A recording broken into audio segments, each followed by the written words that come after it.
Speaking of making things free, here's a guy who's really free. Hunter Biden, did you see the picture of him pulling into the Waldorf Astoria in New York for lunch over the weekend? Well, he has no money, I thought. He has no money, but he's driving a nice new Porsche Panamera, pulling up for lunch at the Waldorf Astoria, which you got to imagine is $30 to $50 a plate with his new wife who's pregnant. Somebody was paying for lunch. It's probably Elise. Exactly. Probably Burisma still paying for lunch. It's funny because that's where we wanted to go with our quick look back today, is talk a little bit about this Biden corruption. We covered some of that last week. We covered all the family members, and probably not even all of them, but we covered 5 of them that have been involved in exploiting the Biden name for profit. And, of course, it seems to be everybody. But, the one that's in the news the most and the one that's the easiest for folks to grasp, I think, it's got the least facts and the least details, and that's Hunter Biden, his son, the guy that went over to China with him on Air Force Two and picked up $1.5 billion, but they never, ever spoke a word of their business dealings. We hear Joe Biden repeating that over and over again. Let's hear it from him, direct from the horse's mouth, so to speak. I've never spoken to my son about his overseas business dealings. Never spoken to his son. Now, when Hunter Biden was asked that same question on Good Morning America, if you remember, that was back in September of last year, 2019. He gave a little bit more of a qualified answer than that. Let's hear what he had to say. No. As I said, the only time was after a news account, and it wasn't a discussion in any way. There's no but to this. No.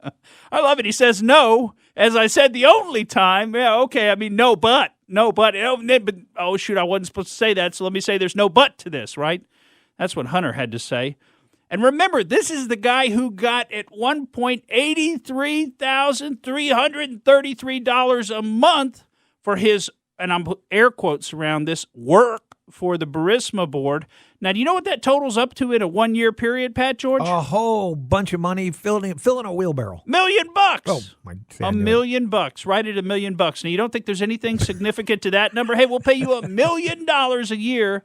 Just make sure your dad, who's in charge of Ukraine policy, makes sure that we don't get investigated and gets that prosecutor fired. Now, let's hear about when Hunter was pressed on what are his qualifications for the Burisma board. This is in that same ABC News Good Morning America interview. Let's hear what he had to say. Well, I was vice chairman of the board of Amtrak for 5 years. I was the chairman of the board of the UN World Food Program. I was a lawyer for Boies Schiller Flexner, one of the most prestigious law firms in the world. He was a lawyer, and he worked at a law firm. Wow, qualified, right? Qualified. You can do whatever you want with that kind of background. He just worked at one. You own your own. I tell you what, I sure do. But I tell you, we're no Boies Schiller Flexner, one of the most prestigious law firms in the world.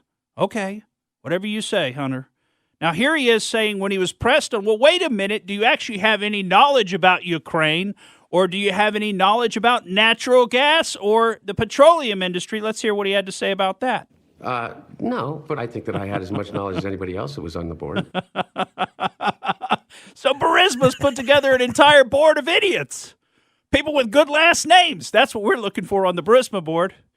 Because it's not a real company. It's a big corrupt institution, right? If you went to Ukraine a few times, or at least once a month, you think your dad would ever ask you, where are you going and what are you doing? No, I never, except for that one time, never. We'd never talk about it. Such things would never be said amongst family.